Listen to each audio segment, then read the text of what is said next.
The Brandon Peters Show may contain explicit language and detailed plot points. For more information on the show, stay tuned to the end of the episode.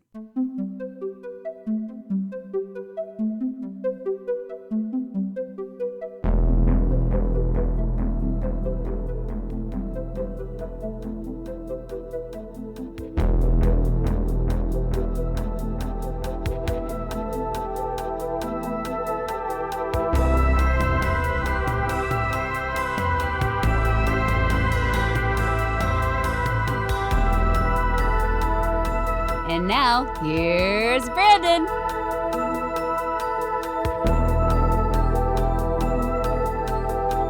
Welcome back to a special edition of the Brandon Peters Show. I'll call it a 4K BLUsday since I haven't had one of those, and it's very relevant here with my guest returning to the show from Reverend Entertainment. It is the one and only Justin Beahm. Thank you for having me back on. No problem. Thanks for coming back on. It's kind of a quick thing. We're just like talking and like, you know what? Let's do this. Let's record. So we're hitting record and we're going. Had a lot of fun last time, and I love the show. And thank you for your patience. I was under the weather this week, and so bringing me back in, and really appreciate it, man. It's gonna be fun. I will always wait. for other people, I move on. Justin Beahm gets the wait. So there you go. There you go. So welcome back. You're of course always busy here with the Blu-rays, the 4Ks, pioneering, breaking through, getting some of the the pieces to make the most definitive editions of Blu-rays wherever you can and will. And recently, we're getting that with Child's Play 1, 2, and 3 from you. So we'll start there. These are coming out Tuesday, the 16th of August, which might be the day you're listening to this. It might be after, it might be before. I don't know. It could be 2 years from now. You popped on this podcast and you're like talking about it. But these are coming from Scream Factory, the horror branch of Shout Factory. Did you get the call for these? Were you helping to usher these in? Yeah, they gave me the call on it. I was in a meeting and they said they wanted me to do all three at once, which is pretty cool because a lot of times if it's a series, it's kind of broken up among producers because of the volume of the content. But luckily with these, I was able to include relevant people to, with all of them. It's like Don Mancini, for example, one interview and that covered all three. But it was really exciting for me. I've been a huge fan since I was a kid. I still have the videotape that we recorded off of, like a friend of mine recorded for me, WGN or something, of Child's Play that we used to watch. It's that, and it's I'm Gonna Get You Sucker. It's those two movies on one tape, and my brother and I just wore it out as kids, and certainly probably the only two kids quoting I'm Gonna Get You Sucker at my school, but both had a tremendous impact on me. And so to work on these was really exciting. And right now there's this whole Chucky thing with the success of the series. It's a great moment for this universe, and to put my toe in that water a little bit was a great honor. Where are you at with the Child's Play series as a whole? Like where is it one of your faves? Just one you kind of have you been there since the beginning? Is it taking longer to appreciate? Where do you fall with Child's Play? That's a great question. I know the first three films very well. And I even have the novelization from the second one that used to sit in the drawer in the downstairs bathroom at my parents' house. Okay. All the time as I was a kid, there were two books. Like, this bathroom is never used. But there were two drawers in there. One of them, you open it up and it had a Batman Which Way book, which is like a choose your own adventure thing, but it was called Which Way, I think, and Batman swinging on the cover. And then the other one was the Child's Play 2 novelization, and I don't at all remember how I came into possession of that. There was a paperback exchange shop in downtown Marion, Iowa, where I grew up, that I used to buy just about anything from. I just go in on sale days and load up and whatever. So anyway, and then I mentioned my brother and I knowing the first film especially super well. And I don't know how many times we'd be like, ugly doll, fuck you. We knew all the lines. Yes. And then the second one was a real exciting thing. The third one, I want to say I may have even seen in theaters. I think I might have seen the third one in theaters. You were one of the 5 people. Okay. Yeah. Apparently, yeah. Maybe I can't remember. Maybe that was on a revival screening. I know I saw it in a Hmm. theater at some point, but anyway, I could be conflating memories. Funny But post note to that, the Child's Play 2 novelization. mhm. When I did my live show last summer 2021 at PopCon, my cohort and the MC of the show, Jessica, she went and got prizes, random weird prizes she went to a couple thrift stores. Mhm. And one of the prizes she handed out was the novelization of Child's Play 2. Whoa. And my eyes went like, and she's like, yeah, here you go. I'm like, do you know how much money you just gave to that person? She's like, what do you mean? I'm like, there's a whole underground world of horror novelization Oh collecting. yeah. And she's like, what do you mean? I go, that's probably worth like 60 to 80 bucks. She's like, shut up. So I went on eBay. Is and it worth showed her. that much? Wow. Yeah. Jeez. Anyways, continue. Well, my friend Jim Coons, he's Mm-hmm. doing he's been working for years on a documentary all about the world of novelizations. Okay. And if you look it up, I'll find it. But I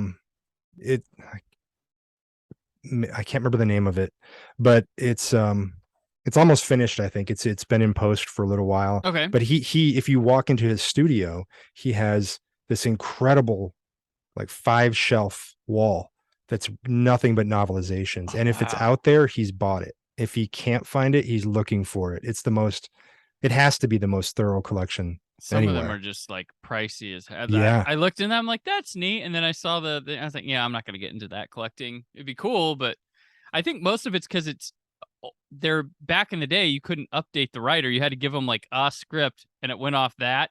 And then so there's deleted scenes, alternate lines, all sorts of stuff and that's why I think the novelty, because now a lot of these movies, DVDs and stuff can find the deleted material or have, have it available or got editions. So I think that's sort of the appeal from people to actually read them. Yeah. Let me hold on just a second. Bear with me. I'm going to go grab something here. Okay. I was just having this discussion with someone else the other day, and so I had some of these at hand that I have a few. I have Halloween. Okay. Halloween 2, 3, 4. Okay. And then I have the Halloween young adult. I have the first one of that, and I have the 2 of the Friday the 13th ones. No, I don't have any of those. I do have Friday 3. Okay. I have the Fog. And then this is why it came up as Funhouse, because I was talking to someone about the Funhouse Blu-ray that we just did. Did you do a twofer with Craig Reardon for Child's Play and then for that, or did you get back with him for Funhouse? I got back with him. Okay. Yeah. Because I saw that. I was like, oh, wait, he's on the Funhouse one too. Because I think I was reviewing him at the time the details came out for that. And I was like, oh, I wonder if he doubled up this interview here. No, not on that one. No. Okay. But back to the Child's Play thing, on Alex, I did 1 and 2 in the same session, of course. Mm-hmm. And on Don, and then David Kirshner, I did 1, 2, and 3. Don and David were all 3 at the same time in one session, but they were in the middle of shooting the series at the time when we did it. Oh, okay.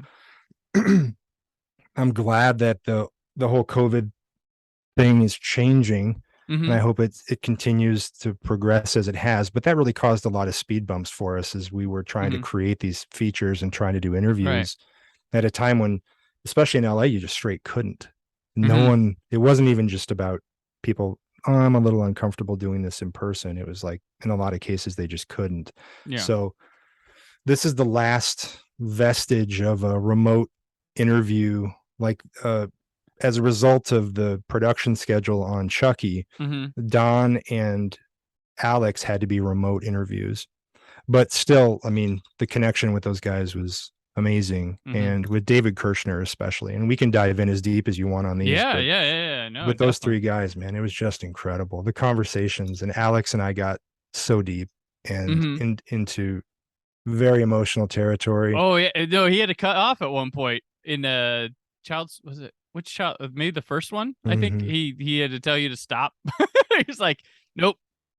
Because I asked him about Don. I said, tell me. I don't want to spoil it for anybody, but I'm like, tell me about Don, and he just could not answer that question. And it was a really powerful moment. And it's one of those where I never record myself because I'm never a part of these things, right? But you hear me off camera a little bit, so I put a little text at the bottom to set up the moment that says, producer, and what about Don? And it's just such a touching moment. It reminds me of when Felissa Rose at the end of the Sleepaway Camp conversation many years ago when I did that disc. It was the same thing. And I asked her a question. I ask everybody at the end of these things, I say, so what does this film mean to you now? Yeah. And she went into this explanation, like, it gave me my family, it gave me everything, it gave me my life. And then she starts to tear up, and then she looks at me and kind of like nods and cut. It was awesome, just amazing. I love when it gets that real. Right. No. And you tend to bring that out of people too, that I notice that a lot of people don't. Like, I've always commented that I can tell when Justin has interviewed John Carpenter as opposed to other people with things that come out, but you tend to get I think people, they find a nice like trust in you and stuff, and you give it back to them. It's not like you just are buying it out of them, but you form a nice bond with your subjects, if you want to call them subjects. But I think I see a lot more comfort and personality coming out of them rather than just like, oh, let's sit and do an interview. Like, they seem comfortable and they let just whatever fly a lot of times too. I appreciate that. Thank you. No problem. I looked at you, I was like, you've always taught and given me pointers about like talking about interviews with people I try to use. I'll never be as great, but hey, it does help and it's appreciated. And it's something I always look at. I'm like, oh man, look what he's getting out of these people. This is good stuff.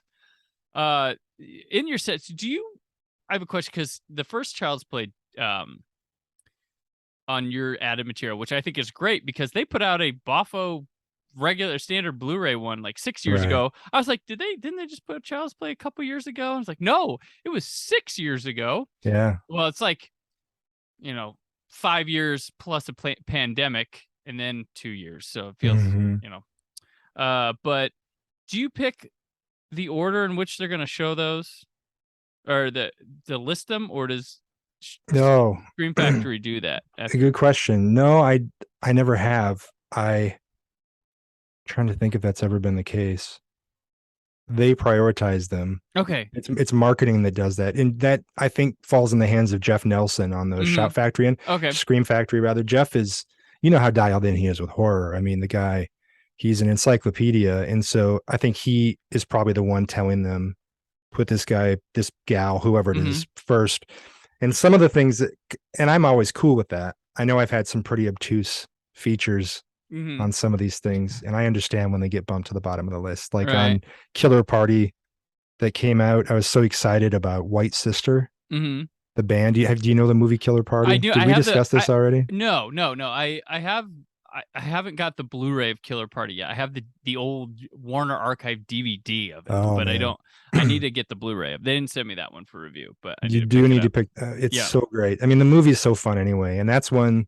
I know we're talking Child's Play right now, but that's one where I swore all my life, I'm like, if I ever, because I've been toting the VHS around forever, and then I got the archive DVD of it, and I always said, if I ever get to work on this release, I'm gonna celebrate White Sister. So if you remember Killer Party, it starts off with a girl at a drive-in, and she is all of a sudden in an empty concession stand after she walks from her car from her boyfriend, and then a straight up music video breaks out. Yeah.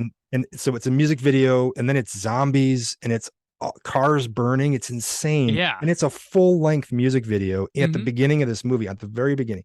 And then they fake you out. She returns to the car, and then it's like a fake out, and then into another fake out back into the movie. And then it's like a double fake out at the beginning of the film to set it up, where it goes from this straight up music video back into the film itself. And then everyone in the shot looks up at the camera and goes like, gotcha. So it's this insane moment. And then beyond that, then the girl turns off a TV, and you realize you've been watching this on a TV in her room the whole time. Yeah. Which is also bizarre. And I was obsessed with how weird that setup was all my life. And I love this sort of synthy hair band called White Sister that does that song. And it's rare in these movies that it's a real band. White Sister was a real band with real albums, and so immediately when I got hired for that one, they were the first two people that I reached out to before any cast or anything. The two surviving members I reached out to, and they were both more than happy and very gracious to do the interviews. I even have Oh, I just moved recently, so I don't have everything unpacked yet, but they sent me a care package with Oh, stickers and a shirt and guitar picks and CDs and stuff. oh And I wow. was just the most excited thing.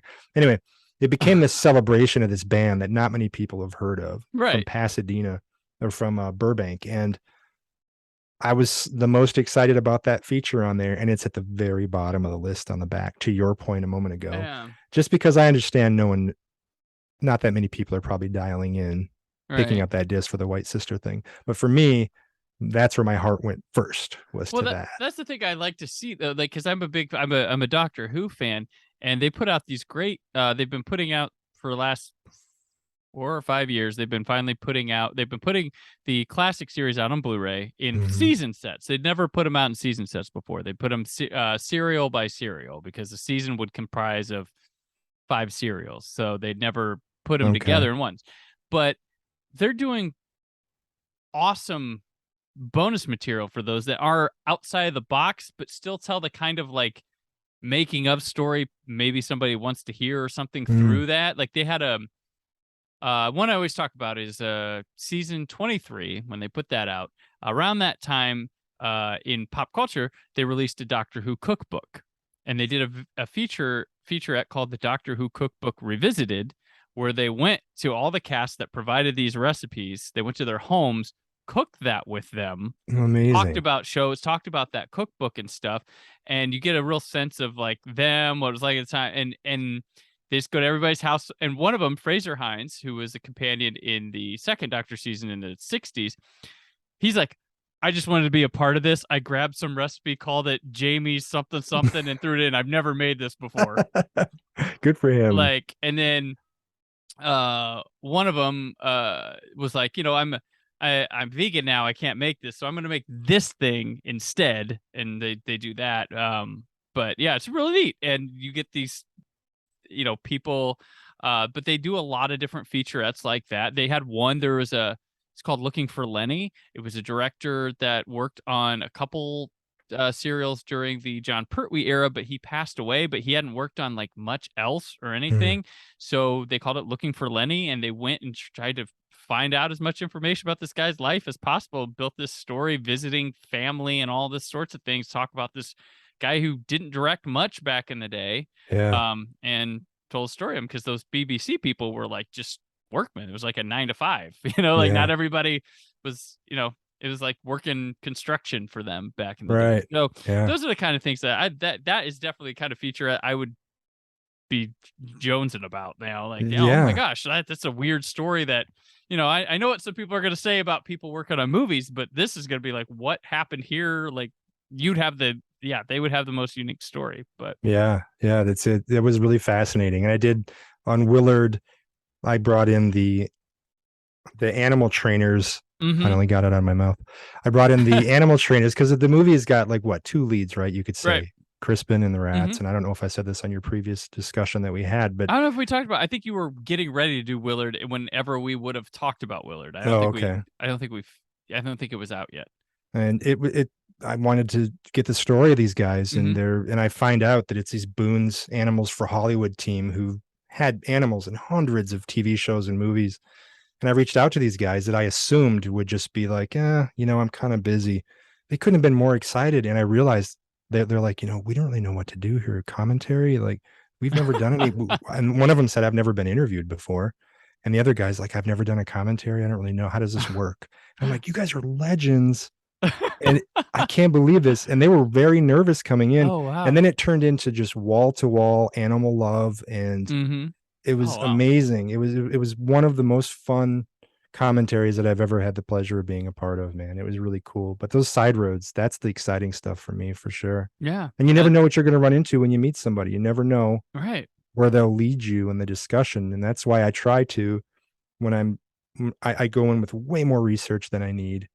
And I do have my reference notes, like points that I want to touch on, Mm-hmm. but I never stick to that if I don't have to. Right. I It's a let guide. Yeah. them lead to some extent, and then I'll bring it back if need be. But Mm-hmm. man, once they open up and get comfortable with it, that's when it's the most fun and the most rewarding, and that's when the best stories come out. Yeah. Excellent. It's the reason I talked about the order in the first place, because in the first Child's Play disc, there's a narrative crafted, interestingly, about Tom Holland, working with him on the first one, because it kind of weaves in and out of, he might have been a bit much in the anger department to, I never heard that, sweetest man I know. And it kind of weaves in and out with people talking about how he might have been on set.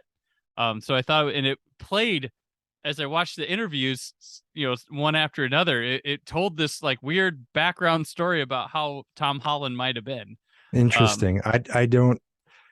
I think I have the order here in front of me. I haven't received my copies yet. Okay. But there was the material from the previous releases that does include Tom, like an audio commentary. I think there's 2 commentaries with him. Yeah. He's very much been talked to about it. But I believe I think Don Mancini's the first interview, and he just talks about like how he wasn't on set. Tom might not have been with people or whatever, and then Sarandon's like, oh, he's my good old buddy Tom. Well, but there was a little bit of like, even with Chris. Yeah.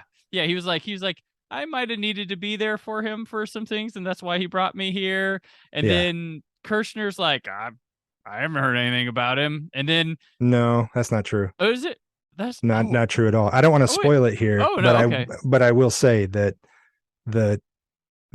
and this is an interesting thing about these things, where a lot of times, and I really don't read reviews. I'll read like yours. I'll read some friends' stuff. But I'm so hard on myself that I can't bear to handle reviews. And I know that's probably very immature of me, but I can't. Sometimes stick the course. It's for the better. I have to focus, and if I get too inside my head more than I already am, it's going to be a bad situation. So, I really avoid reviews, but sometimes people send me screenshots or make mention of something, and they won't even have the special features like watched.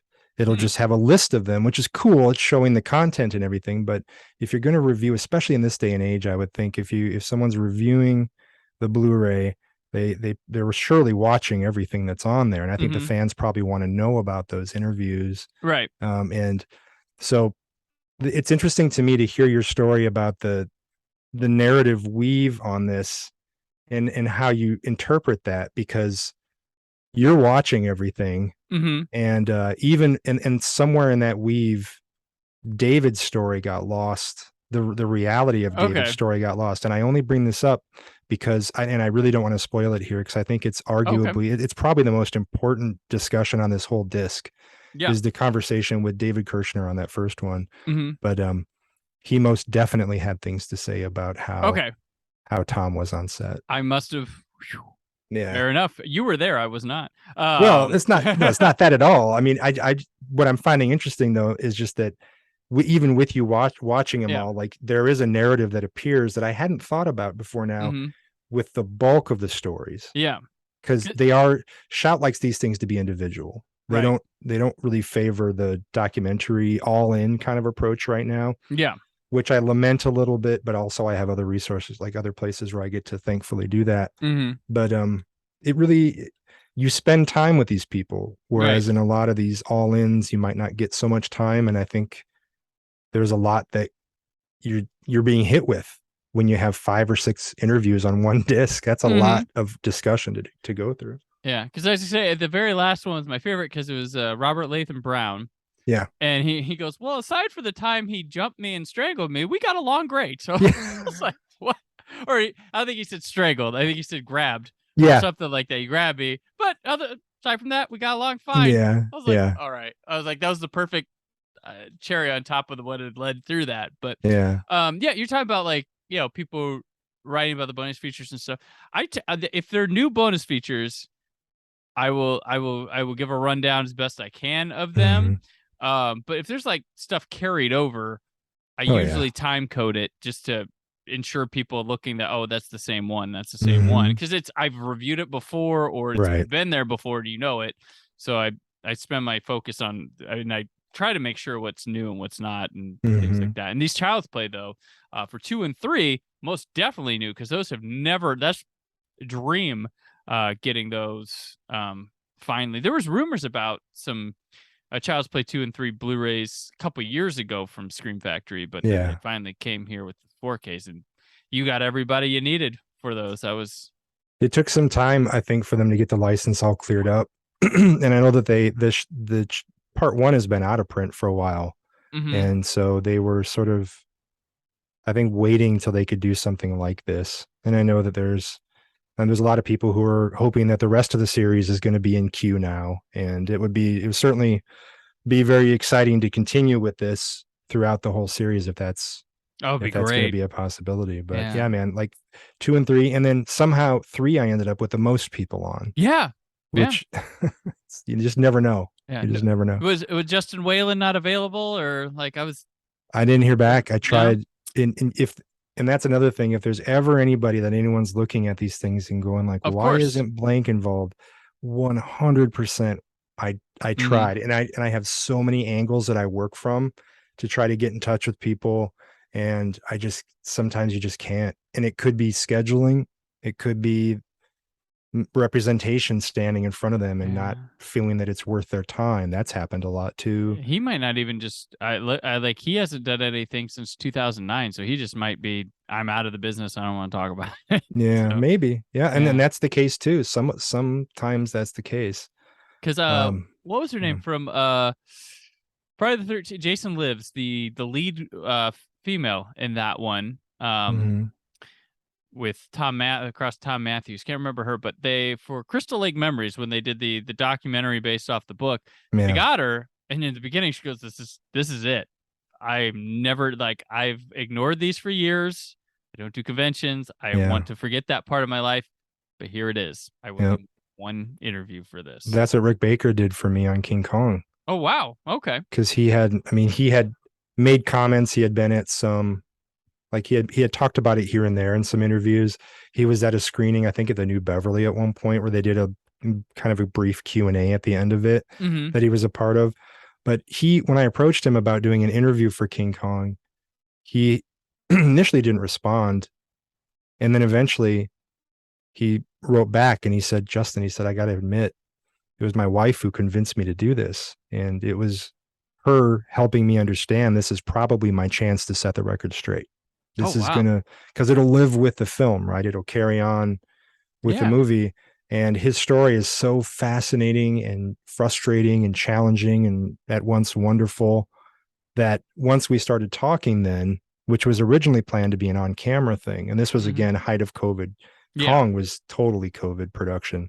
And he was in his workshop, which Rick is retired, and he just now, his creations pretty much exist on Instagram, where he's just loving going to his workshop after he and his wife have breakfast in the morning and just creating all the things he never got hired to create, which is a really beautiful thing. So he's in a really good place personally and creatively.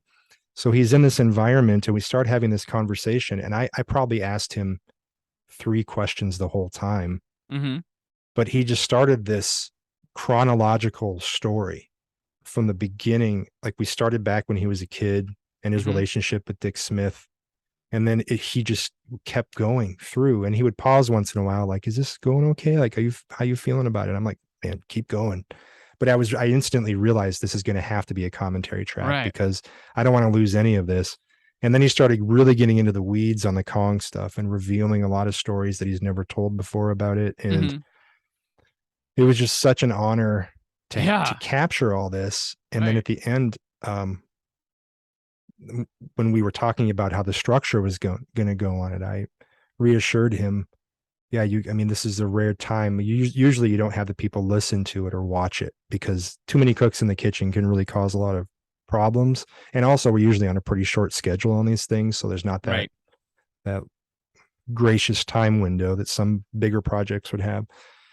But I let him watch it, and then I asked for his notes on it, and he came back with just a couple subtle things. He's like, I don't know if I come off very well with this or whatever. But for the most part, he was very happy with how it turned out. And that's another one of these features that I was blown away. And then he sent me a book. He has this incredible book, Metamorphosis. It's a 2-volume boxed set book that weighs like 18 18 pounds. It's massive. Mm-hmm. And then in the mail, I get this signed copy. It's like a $300 book or something. And he has sent me one. Whoa. Very sweet. And but I haven't heard a lot of folks diving in on that, but I encourage, especially anyone who's into makeup, anyone who's in the history of makeup, and not just a Kong fan, but I really encourage anyone who's even remotely interested in that whole world of special effects makeup and the career of Rick Baker. I don't think there's anything else like that commentary track out there. And that's all him just sort of hitting play on his heart and just opening the floodgates, and me just being lucky enough to be on the other end recording it, man. It was amazing. Yeah, that was a great release. Awesome. I actually found more respect for that movie with that release, and I really liked that extended television cut that was on there. I think I liked that better than the theatrical cut, to be honest. I had no idea they were going to put that on there, and then when I saw the features, I'm like, wait, what? That was so cool. That's a great release. I really like that one a lot. Moving. So I know you. I'm just gonna see what I can get. I know you're not gonna be able to say much at this time, but this upcoming Halloween set, you're involved with Resurrection, right? And not the other two. Not the other two. Not the other two. Are you able to share any idea of what direction you want to go with it, or anything like that? Well, it's all done. Oh, it's all done. Okay. Yeah. But not announced. I don't think your details are announced yet. The features are not announced yet. No. Okay. And there are people who are involved in as to the releases being from different producers. There are there are people who are directly associated with at least one of those films that are now in the world of doing documentary and things. And so they made all the sense in the world to be the ones behind the special features on one of them. On the other, I'm not really sure who ended up tackling it or how much they're doing for it. But Resurrection was an interesting thing because it's a movie that a lot of fans struggle with in terms of the franchise. And it's one that it's similar to Child's Play 3, I'd say, in that people have a notion about it. Maybe when you revisit it, it might be better than what you remembered it being. But I also know that there are some people that I've encountered over time who it's their favorite movie in the franchise, because everyone steps into the stream at some point, right? And so I've met people who are just super fans of that. There's a lot of things about it that I've loved for a long time, from almost like a kitschy standpoint too, like trick or treat, motherfucker. And did you get to talk to Busta? Are you allowed to say? I can't answer any questions on any of the features. But what I will say is that everyone that you would think that I wanted to try to get involved with it, I definitely was thinking on the same front. Okay. But I think being that I mentioned Child's Play 3, like the stories behind that largely untold, the stories behind Resurrection largely untold as well. Yeah. And they achieved some special stuff with that movie. That film was shot basically entirely on a soundstage. Yeah. Yeah. And there's some amazing production design in that film, and some real daring swings for some things. And what I will say is that we were talking about these kind of side road features that might not be the most obvious things. There's someone on this that is so crucial to a lot of what people love about some of the Halloween movies and beyond, that I don't think anyone's ever really heard the stories from before. Okay. And there's a really, really cool story that's on Resurrection. Excellent. That is gonna, I think, really be of great interest to Halloween fans. Regardless the thoughts on the quality of the movie or whatever, the stories that can be told about it are far entertaining and worth picking up for. That's what the joy of some of these are.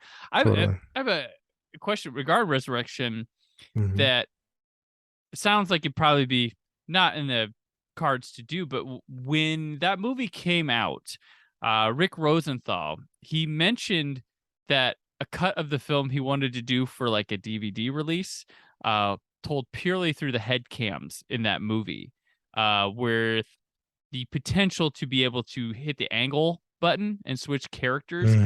Is that even remotely possible in this day and age to get on a release, and that anyone would want to put that time and effort into a Resurrection No, release. well, there's multi-pronged pitchfork on this one and to answer that.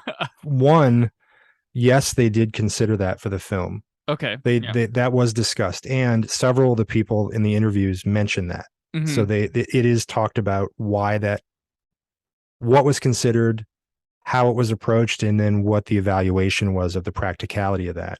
The story behind the stories behind these head cams and everything is it's pretty interesting too, because it was a very complicated shoot for the people involved due to the fact that you had all these live cameras that they're switching, like, you're going to be live for this next shot that we're doing here. You're Right. completely live the whole time. Then you're live. Then I need both of you looking at each other. I mean, Rick was having to see from a kind of 360, very immersive director perspective in a way that is very unusual because Mhm. of all that technology. Also, one of the notes that I'd like to throw out there is that footage, everything that they shot, for the most, I mean, not literally everything, but a great deal of it, I think it's like 45 minutes of it, Mhm. is on the Blu-ray that already exists. Right. There was that. And Yeah. that will be ported forward. So if someone wanted to cut that together into something, they could. Gotcha. That would be the third point, is that you could take like the Friday the 13th fans got sick of waiting for a snowy Friday the 13th movie. So they just started making one. And Yeah. I mean, I love this stuff being in the hands of the fans like that. And this is a very similar situation where someone really wants to do it. If you have that Blu-ray, you already have that footage, and I think that's being ported forward as well for this, I presume. You can trick and treat us, motherfucker. Whoever That's the right. motherfucker is, that is the fan that would do it. So, or Yeah. maybe it's already out there somewhere, and I just am not Right. privy to. I don't dive deep into the message board Reddit / fandom thing. Oh, So man. maybe I have secrets I don't know of with that. So yeah, okay. So that was I'll pause on that one because I know you have to keep things under wraps, but I appreciate whatever you did talk Yeah, about. I wish So, I could say more, but what I will say is that the interviews that are there, just like you noted, are very Mhm. interesting, and there's some great stories from behind Yeah. that film. Also, speaking of great stories and stuff, I have a note here to remind myself to tell you that the Alligator 4K fucking rocked. Oh yeah, that was so fun. I had so much fun with that movie. That hit me like I think I watched the movie like 5 times in a month because of Oh, that thing. And then you had the great Bryan Cranston's interview on there. Did you that do that wasn't one? from me. No, That that wasn't was from from me. Okay. Felsher, which is Okay. Michael had this thing, and he got a couple of, he did one of those where you shoot 2 or 3 different discussions with someone in one Right. setting, and that was so cool. And that's the first time I've always given Michael all the credit in the world for not only being a modern pioneer of this stuff, Mhm. but also in the very beginning, after I did the Halloween 4 and 5 Blu-rays when I was working at Trancas, he was the first one to call me in. Yeah, I think he was the very first one to call me in to do any of these special feature kind of Okay. things. And I remember I did interviews with Alice Cooper and John Carpenter for Prince of Darkness. Mhm. And those were, Michael wanted me to do those. And then I also did a commentary on Town That Dreaded Sundown that I Right. put together That was a great commentary too. Yes. with this author, James Presley, which, by Mhm. the way, at the time, James was finishing up his book about Town That Dreaded Sundown, and now it's available. So if you look up James Presley and Texarkana or Okay. whatever killer, it's an amazing book. It's really outstanding. But anyway, that release of Alligator, even though we didn't technically work together, was the Mhm. first time that we had features on the same thing that were new. Gotcha. It sounds like a a roundabout way to say it, because he shot stuff for me before. I've shot stuff for him before on some Mhm. interviews here and there, but we've never had a disc. Maybe the Friday the 13th set, if he had something on there, I don't remember, but that where we were both, and I just was so excited by that. I thought it was so Yeah, awesome I get it. that and to have it be Cranston. I mean, that put that release on a whole other level. I was And like, it's what's he Alligator. gonna say? Yeah. My friend Jake has been saying for years, he always gives me shit used to all the time. He's like, yeah, you really aren't doing anything for the world until you get Alligator out there. And then finally, and Shout Factory brought Alligator up forever before it came out. I mean, I Mhm. think it was probably Yeah. 2 years prior to That was on the release get list. Like I happening. think all the little license sub licensors wanted it, and it was Yeah. and then they got it and they were like, nope, straight to 4K. It was Not messing around. it was a long road, and I would bring it up regularly, 2 or 3 times a year. Mhm. Hey, how we looking on Alligator 1 and 2? We're still trying. And then finally I got the call one day and I just jumped for joy. I was so excited to be a part of that. It was just Yeah. awesome. And then John Hess and his brother I made friends with on part 2. He's the director of part 2. He also did Watchers and stuff. Mhm. John's an amazing guy. Like everybody associated with these things has so many great stories behind them. It was such a blast, man. Checked one off my bucket list for sure. Gotcha. Yeah, for sure. Segue bucket list. So there's a Mhm. bucket list thing for people. So some of my peers that have had a little bit of questions, but maybe not your wheelhouse, but maybe you know something. Are you a Godzilla fan at all? I love and respect Godzilla, but Okay. I'm by no means an aficionado and can't speak to it. I will say that the only Godzilla film I owned as a kid was a videotape of Godzilla versus Megalon, which I Oh, wow. maintain is the greatest Godzilla movie of all time. There you with go. Jet Jaguar and I get you. everybody else. I am Godzilla versus Ghidorah. That's the smog Yeah. monster. That's my guy. There you go. So yeah, there's the high C era of so not Shout Factory, but Criterion put the Showa era, which is the original run of films through the 70s. There's the high C era, which runs through like the 80s and 90s that people want a set of, but you get to America and the rights are really sticky. One of them's out of print. A couple of them were owned by the defunct Weinstein Company. Like, I was just wondering the possibility of a box set from that. But if you're not in I don't know anything about it, but I can speak to licensing and say that while on one hand I can say it's complicated with a lot of these series, especially when they've changed hands a lot over time. On the other hand, Shout Factory was able to do the impossible with Friday the 13th, with Halloween. Yeah. I mean, for that to have occurred, which with 4K doesn't look like they were able to rep. I mean, they're putting them out individually, and then this 3-pack. This 3 set, so it doesn't look like it's as simple a road going down the 4K hole with Halloween. Well, I think that the rights are broken up once you get to that point. And you mentioned the Weinstein Company, and that's where that kind of enters into the discussion. And I think Lionsgate is involved with Rob's movies. Yep. And so it's always such a sticky thing. But I'll tell you that those guys, Cliff and Jeff, speaking to Shout Factory's end of things, man, they are working so hard to make everything that we all want to have happen.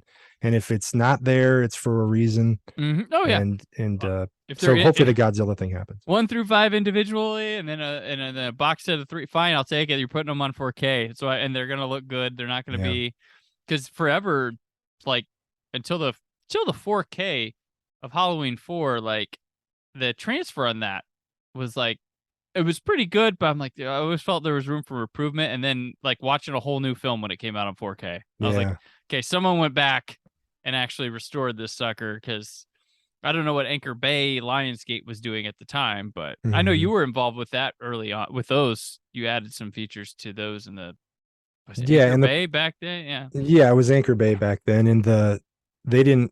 I mean, I had to push for what I got out of those, which was basically 1 feature on each, which was commentaries, and I got Dwight Little on 4 and then Don Shanks on 5, and they turned out wonderfully. But the transfer on 4, I know there was some hiccup in it. Some people I don't know. Shout really does pay attention to this stuff, and when they can, it's not always possible, because the original mono track is always there on their Halloween one. Yes, and that was a huge, like, Jeff made sure of that for sure. I mean, that was an essential element, but it's not always possible through when you're talking about studio involvement. They don't always grant, and sometimes they'll even say no special features, like nothing new. No transfer, no special features. Sony used to be that way with no special, and now I think they're allowing a little bit more leeway. But that's why I think like Twilight Time ate up their movies, because a lot of people like Shout Factory stuff are like, well, if we're not doing special features, we don't really want to pick up your movie. Yeah. That's cool. The difficulty. Yeah. Okay. So you're an Argento fan, like myself. To 4 Flies on Gray Velvet in the United States. Where does that lie? No idea.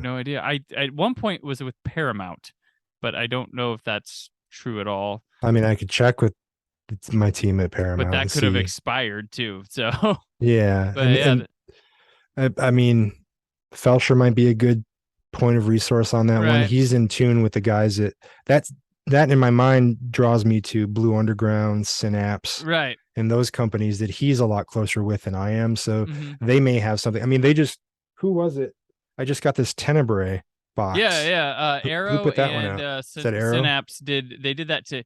So Synapse and Arrow have been collaborating. They did Phenomena together, and they Which was did amazing. Tenebrae. Yeah. They've been doing. Arrow's been. They have this nice little. I've been ordering theirs from the UK because they've got these little uniform boxes. So I Oh, put them on my shelf yeah. like that. Well, I like Synapse a lot myself. I review their titles too. But they've been collaborating a bunch for them, so that's That pretty Synapse cool. Suspiria that came out a couple years ago. Oh, it was worth That the like 10-year absolutely, wait. It it was worth. was It was. Oh my one of the gosh, most outstanding home video releases ever. ever. Amazing. I pop that in all the time. Yeah. I love the color. It's like so Oh, much color. it's gorgeous. I'd love somebody to do Inferno on 4K. I'm sure it's going to happen. I'm It's sure got patience. yeah, it's Argento. I mean, people don't let his stuff sit. So, well, there's Do You Like Hitchcock hasn't gotten a Blu-ray release. I know it's a TV movie. But I did read that apparently there's 5 titles that have been restored recently to 4K that haven't been out on 4K yet. So, and it's rumored that Mother of Tears is one of them. Yeah. And that would be Dimension, right? That had that. I think Dimension had that, but that'd be I think Lionsgate would run that now too. Yeah. But yeah, it's just I want it all. I'd love for that, here's a box set of everything. Everybody got together, we all agreed, we'll split the money. Here you go. But what happened. Yeah. I'm just not privy to a lot of insider stuff about who's signing what and all that. I just because I frankly don't have time to keep up with a lot of the news online is really where a lot of that stuff shuffles around and not working directly with some of those companies that would do something like the Godzilla or the Argento stuff. I mean, that really seems like more in the wheelhouse of a Blue Underground or Synapse. And I haven't had the fortune to work with them yet. I have seen like Kino Lorber. They've been snatching up a lot of big like stuff you think Criterion's be putting out. They've been taking it up. They don't do a lot of whole new bonus features on their stuff, but they're landed some big titles that I'm just like, oh, okay. Sure. I don't know how they do what they do. I don't know where their budget comes from because the list of titles that they're releasing every month, I just look and shake my head. It's how does one company release this volume of stuff? It's insane. And they've snagged a lot of early Kubrick stuff. I'm like, Criterion, did you let that go, or did they outbid somebody making one big go at it? They got into 4K before a lot of companies did too, so that probably helped. And Criterion was kind of behind on 4K, I think, but behind a lot of other companies. And I know that a number of the Paramount titles that I've done were released by Criterion prior to what we did with them. So I think that because you did La Dolce Vita, right? La Dolce Vita and Harold and Maude, that was a big Criterion release for a long time. Yeah, I think I don't know if Ragtime had been Criterion, I can't remember, but Ragtime as well. But Rosemary's Baby and Don't Look Now they put out too, which is like, why weren't you guys putting it out in the first place? Those titles. But I mean, because this is from long ago when sub-licensing wasn't as getting titles like that. They just went to that. But yeah, it's kind of definitely interesting because La Dolce Vita went back because Criterion did that big Fellini box set, and then there was just that. I thought it was funny. It was like that random La Dolce video. I'm like, oh, okay. And then it was like, oh, new Scorsese interview. I'm like, oh, well, hello. And you did that interview, right? Yeah. Excellent. And it's you just never know what might pop up. And I think it's great we've been talking mostly about Shout Factory, but on the Paramount side, those guys couldn't be more wonderful to work with and to deal with. And that continues to grow in really surprising ways too, outside of the catalog titles that we've been doing. Like this new release that just came out, Unhuman, which is a Blumhouse and Epix film and they teamed up with Paramount for it. Were you even aware of Unhuman? Had you heard of that? I'm pulling up a picture. I'm not sure. I get press releases for. Did it have like a streaming or a theatrical It went direct to slightly streaming, streaming? yeah, and iTunes and whatever. It's Okay. Marcus Dunstan's newest film. Oh, okay. And that's kind of blown me away that it didn't get more press than it did, because Dunstan, I mean, he has such a huge fan base too. And it's got Brienne Jew in it as the Okay. lead, and she's so great. And This looks familiar. I probably got email bombed with it from yeah, PR companies, but yes, the poster and stuff. Yeah, it does look familiar. it was But I haven't exciting to seen it. be a part of this thing because it was first run stuff. And Mhm. so, as you know, getting a chance to assemble all the interviews into these pieces behind this thing that's brand new, that was the first time I've had a chance to do that. And Yeah. so that's a new adventure. And there are other things in a similar vein that are happening since then. And it was just so exciting. And to see Marcus and his process is really fascinating, how he Mhm. communicates with actors on set.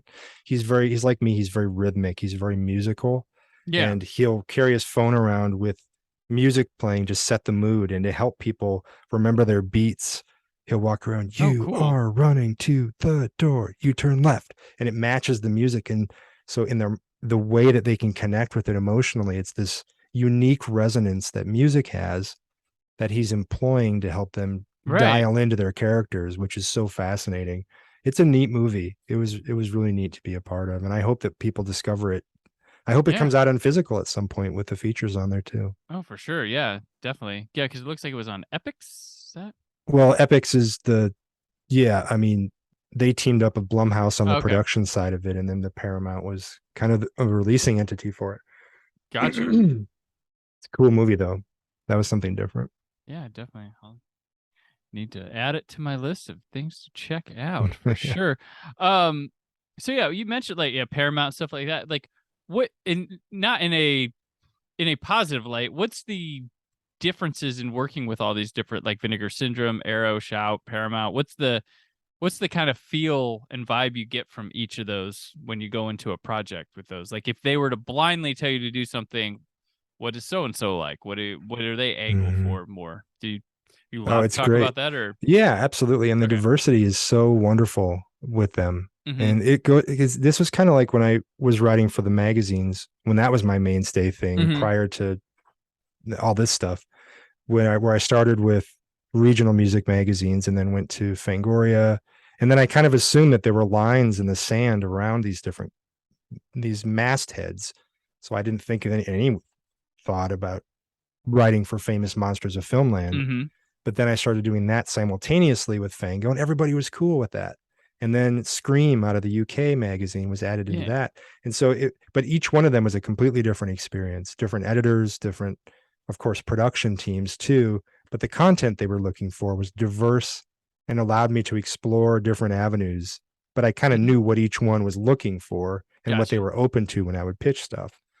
It's very similar with these companies you're talking about, where Vinegar, for example, I've done some shooting for them. Some of it I've just handed off to them to send on to another editor. Okay. Sometimes the majority of what I've done for Vinegar is edit, so assembling things. Okay. And and I've done a couple for them where I shot it and cut it, but for the most part for the most part it's been them hiring me as an editor for that, which the editor thing is something that I came around to just a couple years ago. I've always enjoyed sitting with the editor to cut these and to Mm-hmm. assemble them. I really enjoy that bond with the editor. I've loved it so much. And I've been lucky enough that the people I've worked with have been very open to showing me their tricks and their sleight of hand. So I Yeah. was learning as I was going on and getting a little braver with starting to assemble stuff. And then I decided a couple years ago to start tackling this on my own. And it's just been so rewarding. And maybe it's the musician in me that likes to find the heart of a story and a song and see it through to the end, and then know at the end of that process, like, man, I feel every ounce of this. I feel every step in the process. So the Vinegar thing is primarily an editing gig. and theirs are always something wild. I'm editing like TC 2000, which is a Billy Right. Blanks movie. Right. Yeah. And then I'm doing Video Violence 1 and 2. And then I'm doing gosh, what are some others that I've done for them? I mean, it's just so do you do any other porn stuff or like no, I haven't movies, or ever no? I haven't gotten into that. I'm not even sure they do special features on that stuff. But like Okay. Blades, for example, Yeah. I've long loved Blades from the old Troma double header release that had Blades and Bloodhook on it. Oh, okay, yeah. And I'm a bizarrely obsessed with Bloodhook. Yeah. And that's I have still that one, yeah. one of my that's one when I heard the news of that, and I wasn't part of it, but that was one that I never in a million years thought would see beyond VHS, let alone onto DVD and then onto Blu-ray. But anyway, regardless, the Blades is one of the, if you haven't seen it, it's one of the most loving, sincere tributes to Jaws that's ever been committed to celluloid. But it's about a lawnmower on a golf course. That's the shark. That's it. And there's so many direct nods and references that are so cute and funny throughout the thing. And I love the golf course setting. There's one point where they're trying to figure out, has it this machine been killing people? They cut the bag open, just like the stomach of the shark, and all these things fall out, like a Playboy magazine and whatever. It's so fun. But that's a movie that I rediscovered through the process of Vinegar handing it to me. And Video Violence is another one that was a cornerstone for me. I was introduced to the direct-to-video world through the first Video Violence many years ago. And I have a thing for movies set in video stores and around them. And that's one I've always loved. But it had kind of fallen off my radar because it sort of existed back in the backwaters of my youth. And then I got hired for it, and I just fell in love with it all over again. This weirdo little bizarro movie.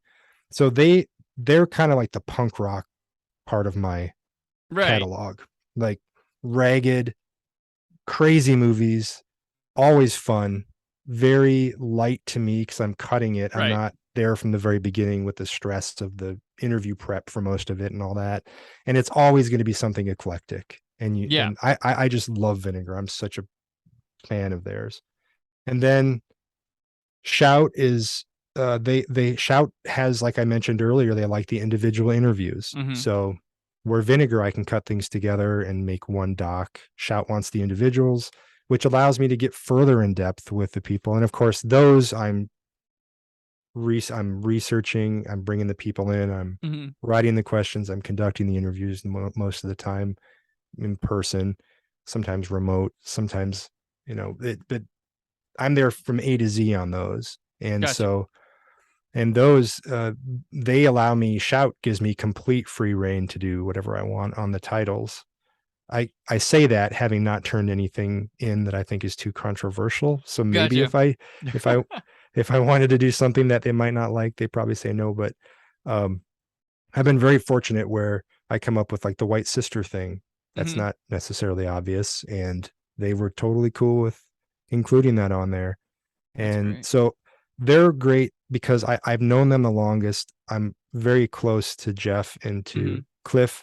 And Cliff has been, more than anyone in this business, he has been such a guiding light for me. And not just a point of professional assistance with growth and things like that, but he just is, he's so dialed in and responsive to things. And we work very well together on stuff. And I'm very grateful for that relationship. It's really special. And then Paramount, well, and Shout, there are restrictions because we don't have the archives. We don't have archive stuff.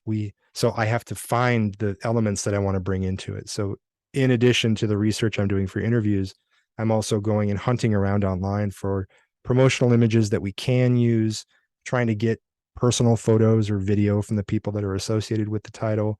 It's a lot more of hunting and gathering with Shout releases than anything else. The Chucky stuff had deleted scenes, but they were from television version, but they were from Sci-Fi Channel too. So they were, and it was SYFY. So it was rather, well, recent. That's been that spelled that way for like 15 years now. But I thought that was interesting. I'm like, got them. They're still airing them like that. Awesome.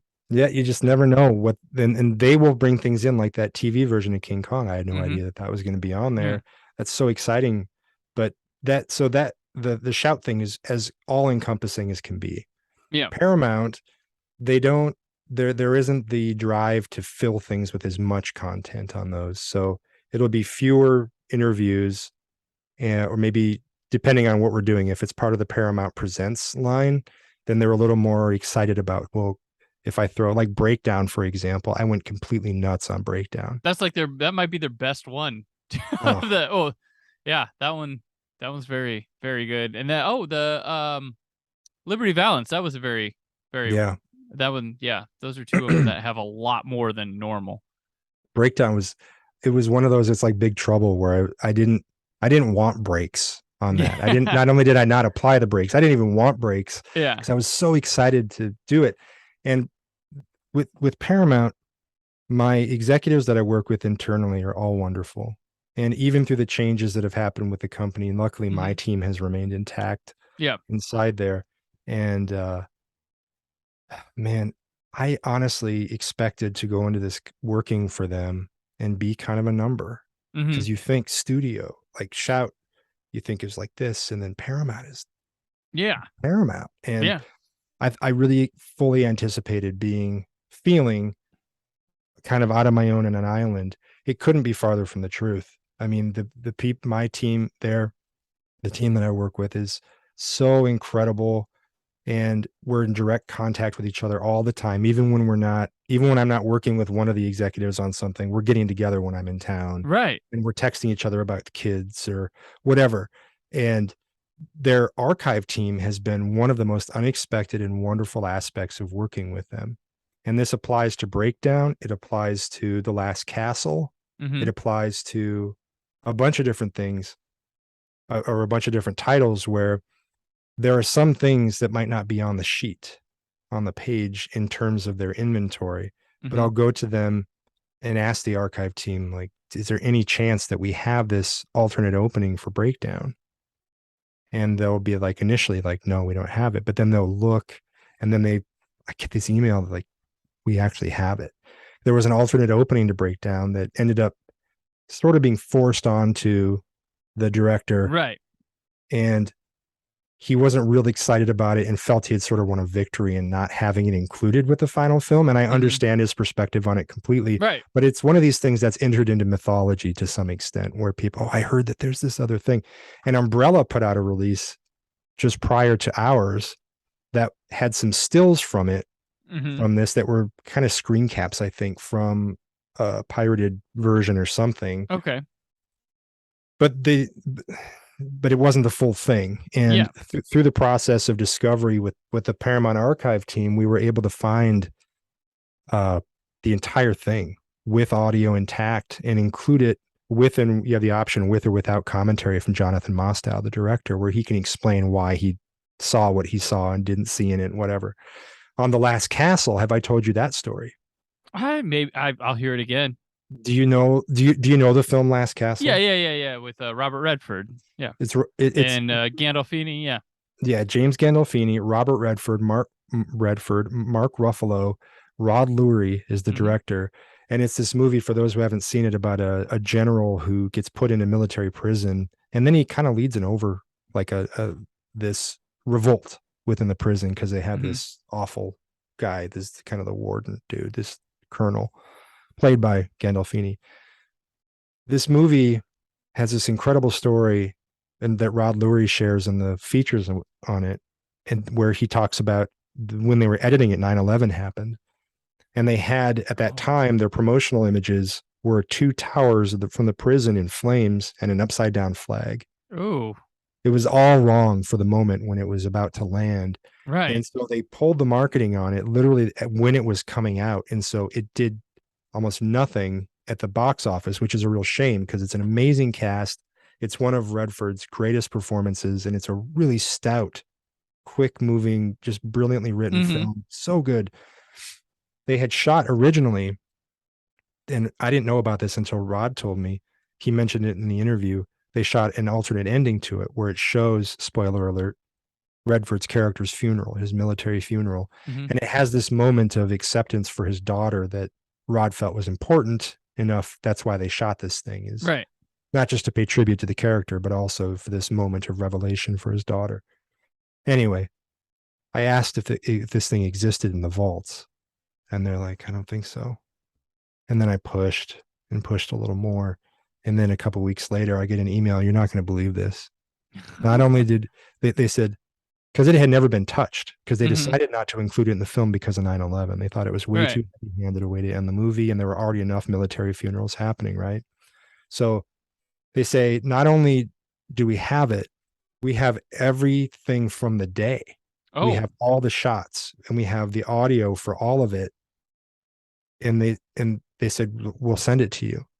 And what I was originally going to be doing with it was cutting some little bits and pieces from it into the interview with Rod, yeah. where he's talking about this ending that he shot, maybe just a couple little quick clips. But I was there one day working on this thing, and I thought, what the hell? I was waiting for, I don't know, some file thing to encode or something, and I had some time.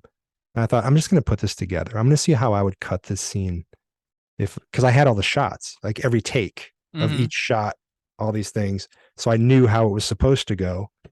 And I assembled it, and I sent it off to my executive inside. And I said, this is crazy. I just wanted you to see this. This is a scene that no one's ever going to see. Right. Here, take a look at it. And he goes, oh my God, I'm going to run this by marketing.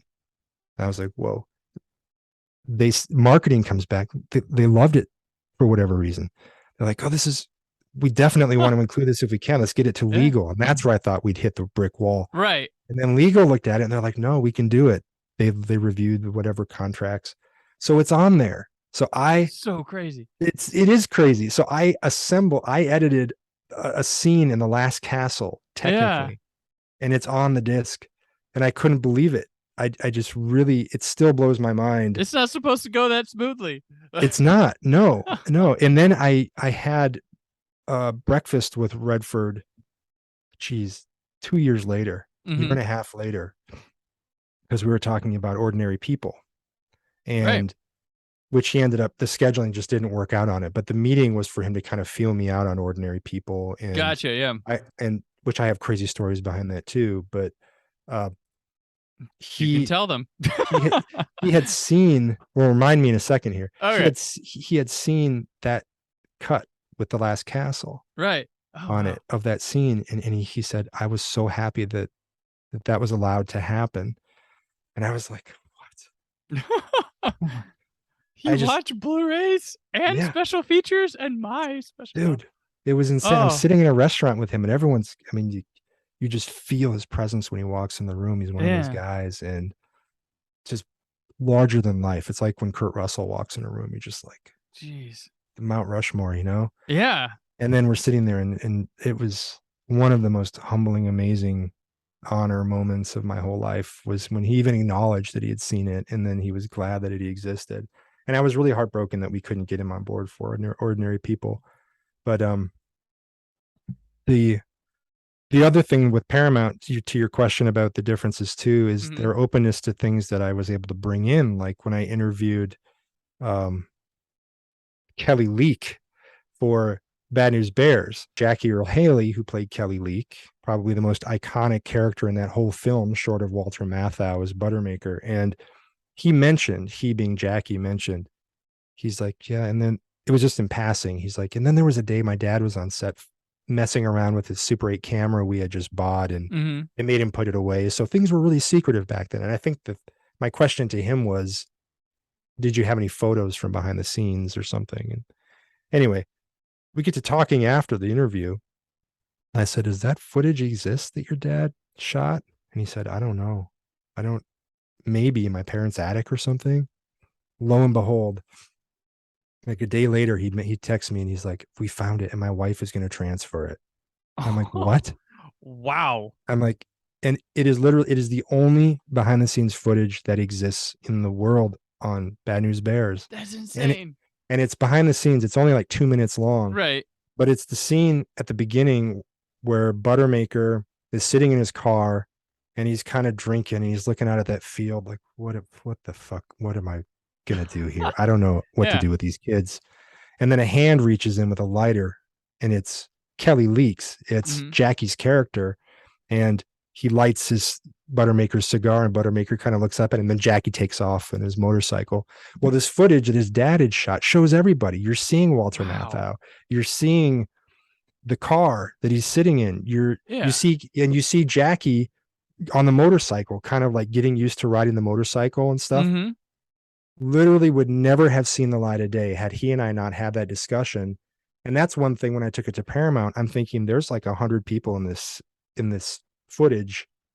There's no way this is going to get cleared. Yeah. Because how many, I'm thinking releases and who knows what else. Lo and behold, everything was clear and it's on the disc. So yeah, I did interview Kevin Smith for that, which was pretty exciting. But Yeah. the more exciting thing is that there's this footage of Kelly Lee, Right. you know, like No, that's this yeah. behind the scenes thing that That so could exciting. who knows what would have happened to that? Like Yeah. it ends up in some just thrown out, auctioned off, and if someone doesn't know what it is on It was the in film, like his mom and dad's attic is where it was. oh, And that's the second time that's happened. That also happened back on Silent Night, Deadly Night Part 2. mm-hmm. The director of that, we were talking about when he was a kid, he used to make movies when he was little and with his brother and his neighborhood friends. And after we were done with the interview, I brought it up, same as this. Yeah. And I said, does this thing exist? He goes, I don't think so. Same thing happened where he went, found it in an attic in a box. I found a box. I found a reel. This is the footage. And everything that he had told me the stories about, he sent me these clips of, so we were able to use it. That's great. In the piece. Well, yeah, I remember those. Yeah, okay. Yeah. That was super exciting. Super exciting. That's like when I loved it when M. Night Shyamalan, when Sixth Sense came out and Unbreakable, he had bonus features on there that were like his movies he made as a kid with camcorders and stuff like that. And I always thought that I was like, that's great because I did that on Haunt too. Mm-hmm. With my friends who made the movie Haunt. The Haunt, yeah. It was a great box set for Ronin, and my friends Scott and Brian directed that film and wrote it, and they opened up the possibility of including some of their early movies from when they were kids on that too. So if you pick up that disc, and I think it made it to both versions of it, it's not just on the box set, I think, but some of their early movies are on there, which are really cool to see because they're very grounded guys who are real into supporting people as they're finding their way creatively, especially in the film world. Okay. And for them to be so open and like, yeah, we want to show you the warts and all. Like, we want you to see what, and maybe you can see what we were trying to do with this, but most importantly, just know that we tried back at that time. Yeah. And I think that's an important element to their story. I really do. I think that stuff is vital to share. I like that like with Shyamalan, I was like, most would have been like embarrassed of that stuff and not want to. I would love that. That was when I was, back in the day trying to be a filmmaker. I'm like, I'm going to do that with my stuff I made in high school and middle school. I'm going to try to put that on there. And I like, so there's the Light and Magic documentary on Disney Plus right now that telling the story of Industrial Light and Magic. And a lot of those guys have they have old footage from their young days screwing around, like Dennis Muren and all those, and Dykstra and all them showing their stuff they made as kids. And it's like elite levels above anything we would have ever done at that age. But amazing. Still really cool to see just messing around with technology and movie making and stuff. Yeah. It's really cool. Yeah. I'm glad that they preserved that. So many, like my parents never filmed any video. I think the only video, I had some movies that I made. We used to rent a camcorder from the grocery store and like a VHS and record straight to that. And it was always goofy, childish, like monkeys on the moon and whatever. Rent a gorilla suit for a day and make something like that. I don't know where it is. See, I don't have any of that. And my parents didn't save anything or really film us as kids either. So it's cool when people have this. It blows my mind. And then when I hear that it's still around, that's just, I just never assume that's going to be the case. Yeah, I have VHS tapes. I've never transferred over to any digital form of my old stuff. I keep them just for that. I'm like, no, you got to watch it on VHS. I just have band tapes, like old shows in my bands. That's all I've got of any of that stuff. Yeah. Gotcha. One like last thing, which what would be like a dream title no licensing hiccups, no nothing like that of a movie that you would want to be the person to put the definitive version of out there. Maybe something a movie just you love, or one that you just feel has never gotten the appreciation you'd love to have to work on, or has it happened? I mean, it's really happened over and over. Over and over. Yeah, it What's started with left out there? it started with Halloween. I mean, it's been really just remarkably lucky to have had the chance to have a hand in these things. I mean, you've talked about a number of them, like Alligator was a huge one, Big Trouble in Little China, anything involving the Halloween world was huge. Krampus, I absolutely love. King Kong was huge for me when I was a kid. I'm just looking at the shelf right now. The Friday the 13th series, of course, is a tremendous honor. Willard, I super love Willard. The Blob remake. Oh yeah, that was great. Forget about it. Breakdown is one for sure. Piranha was another one that was huge for me. Sleepaway Camp and the Silent Night, Deadly Night films. Tank Girl, that was massive for me. I still have a huge Subway poster. That was one of your early ones too, wasn't it? Yeah. That was really early. Town That Dreaded Sundown. I have memories for a long time. I didn't remember the title of that film, but I would bring it up to people and say, I was terrified by this thing at a babysitter's when I was a kid, and I can't figure out what the hell it was. And finally, my friend Rob Lamorges finally one day was just like, oh, that's Town That Dreaded Sundown. I'm like, what? Say that again. Let me write it down. And then I found it on the tape. I still have the VHS tape. It's a Good Times VHS tape of that. So, and then on to TV series and things like $6 Million Man. Oh yeah. Are you working on Bionic Woman as well? Bionic Woman, yeah. And that's coming out soon. Those are huge. I don't know what's been announced. Let me see what else we have on the announced thing here. The Child's Play stuff. Go ahead. Speaking of weird TV shows that would be interesting to see, I don't know how you do it because there's a lot of stories and episodes, but something on, I was always a fan growing up of Unsolved Mysteries, and like they've put those out on DVD before, but like no one's ever like done stories of like production with those. Like, they cast, I mean, Matthew McConaughey was in one of them. Yeah. But just stories of those productions, what it was like. Was it eerie to put on these this crazy stories that could have come from making that show rather than just, update on the mystery? But what about this production that was putting over like constant dramatic reenactments? Yeah. Kind of interesting. Yeah. A Monster Go Home was a huge one. Bad News Bears was big for me when I was a kid too. I mean, really, it's a lot of the things that we've been touching on and talking about here. Yeah. I've always been a fan of the House of Wax remake. Oh yeah, remake loosely, I guess you could say that. But that was so much fun to be a part of and interviewing Paris Hilton and stuff for that. That was cool. Yeah. One that's unexpected, maybe that I would love to do, and I hope that someone can make it happen at some point, is Glenn Morgan's Black Christmas. Oh yeah, that one. So it like came out in Blu-ray in like Canada, I believe, and then it was only DVD here. When I interviewed him on Willard, we got into discussing Black Christmas, and it wasn't just him. It was also his cinematographer, Robert McLaughlin, as well. They both were mourning the fact that Black Christmas looks nothing like what they intended. Okay. Not only is it rearranged, but there's entire sequences and some character stuff cut out. There's new things that were shot after it was like out of Glenn's hands. And he has long maintained that a true cut of that film would be beloved by fans, and it would be something completely unlike what people know that movie to be. So when you're talking about no limits dream type projects, I would love for Glenn, if nothing else, I would love for that version of Black Christmas to see the light of day. I just love the idea of a guy getting vindication. Right. For that, that has a pretty solid following. Even with the cut it has, people coming, like it took a bit, but I think people do really enjoy that one now. That one was under the Weinstein banner because I worked on that DVD when I did quality control, so probably Lionsgate or somebody. Yeah, I don't know. Yeah, well, do that Vestron video collection, add it to it. I know it's past the Vestron era, but why not? Yeah, why not? But I don't even know if that stuff exists. He doesn't know if Yeah. it exists. The Event Horizon, when I was working on that, Right. everybody involved is like, we wish that he could have his cut of the film. Like, we wish that this is not the vision entirely that we all had.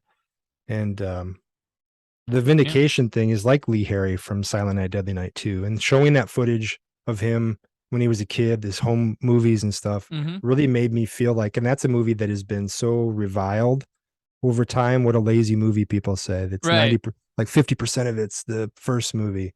But he was handed a really, I don't know if we discussed this already, so forgive me if we have, but he was handed an impossible assignment to recut that first movie into Right. something new and eliminate the gore. That was his assignment, the blood. Yeah.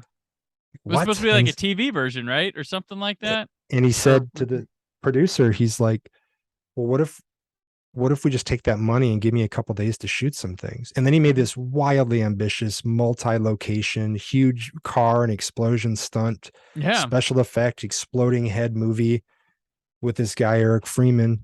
And I just really, the more I got into that one in particular, the more I had respect for him, Lee especially, and his writing partner in it, but everybody who was involved in all the preparation they did for this impossible little movie that ended up being so much more than what anybody would have anticipated. So that's when people might dismiss it. But if you just want great stories about filmmaking and what people had to go through, I think Silent Night 2 was the last one that I was able to do a full-fledged all-in documentary on. Oh no, Eight-Legged Freaks I did too. That was a COVID production, but Silent Nights 3, 4, and 5 are not on Blu-ray yet. So that's Lionsgate stuff. That's Lionsgate, yeah. So I mean, if they would open their vaults to something, right, dude, they've got so much sitting there. They've got the Ginger Snaps movies, I think, or the second and third one. They don't, because Shout Factory did the first one, but yeah, they've got so much, and they slowly do that vast run, which, hey, price to own, the pretty good for what they're putting on. I mean, they're putting quality bonus features on those, but and at like a $12.99 price tag, but still, like, pump them out. Yeah. But who knows? But yeah, you know what? We've been doing this good. I think we could wrap up. Sure. We've been going pretty good here, but Justin, thank you so much for just talking shop here. It's always fun. I love doing it. I probably could go for another few hours, but I appreciate it, man. It's always fun, and I'm by myself doing this stuff so much that it's kind of nice to dive in on these discussions when we have a chance. So I really appreciate it. Let it all out. Like, okay, this is what I've been through. But let people know where they can keep up with your stuff from your end of things, rather than just, the normal Shout Factory methods and things like that. Thank you. If you go to justinbeahm.com, it's Beahm is the spelling of the last name. You can, I think, I do have, you can sign up on there to get an email whenever I put a new post up. And when I post on there, it's all news. So it's not a bunch of superfluous stuff. It's when special features or a new title's been announced. When there's a special deal on something, I'll put it on there through whatever distributor. Anyway, that's a very long-winded way to say justinbeahm.com, and then just my name on social media, and I post about all that stuff there too. And otherwise, if you go to Shout Factory and Vinegar Syndrome, Paramount, you can keep up on the Paramount Presents series on Amazon is the best place to keep tabs on that outside of the normal other social media channels. And this October, I'm brought in for TV Guide's Remind magazine again. Last year, I made it all about Halloween and the world of Michael Myers and Haddonfield and whatnot. This year, I got them to do all Munsters. And so we have a Munsters issue coming out this year. We'll be unveiling the cover on that very soon. So Remind, REMIND magazine, if you keep tabs on that, that's coming up. And then I started doing stuff for Studio Canal and a couple others as well. Oh, wow. Okay. That's and Arrow and some other companies. So there's a bunch of announcements coming up. And right now, if you're looking at special edition stuff, as we're recording here, I don't know when this is going to land, but I think Shout may still have a few copies of the JFK documentary left, JFK Revisited, that I did with, Oliver Stone's JFK Revisited that we just put out. And I have did the commentary on that with Oliver and his historian partner on the documentary, which is incredibly fascinating.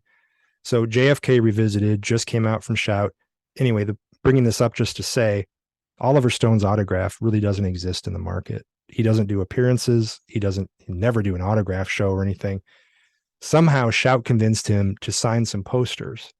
Okay. So if you order this from the Shout website, you can have an option to get it with a signed poster from Oliver. If you're an Oliver Stone fan, I mean, it's like rarest of the rare, which is hard to say these days for a lot of things, but it's a cool thing you might want to try to pick up if you go to shoutfactory.com and look up JFK Revisited. Awesome. I don't know, just a few things off the top of my head. There you go. And sometimes he breathes. It's okay. Sometimes. All right. When I'm not sick. Yeah. There you go. All right. Well, I'm, of course, on Twitter and Instagram at Brand4KUHD. Written work at whysoblu.com. There's, of course, more from the Brandon Peters Show this week, like always. But until then, stay film positive. Thank you for listening. The Brandon Peters Show is a Creative Zombie Studios production. Produced by Brad Shoemaker and Brandon Peters. Written and edited by Brandon Peters. Announcer vocals by Jessica Alsman. Theme song by Metavari. Web design and show art by Brad Shoemaker with Brandon Peters. All music and clips featured in the episode are property of their respective studios, and no infringement is intended. Additional information on this and other episodes at BrandonPetersShow.com. For any inquiries, press opportunities, or sponsorship, contact mail at BrandonPetersShow.com. The show is available on Apple Music, Spotify, or anywhere podcasts are found.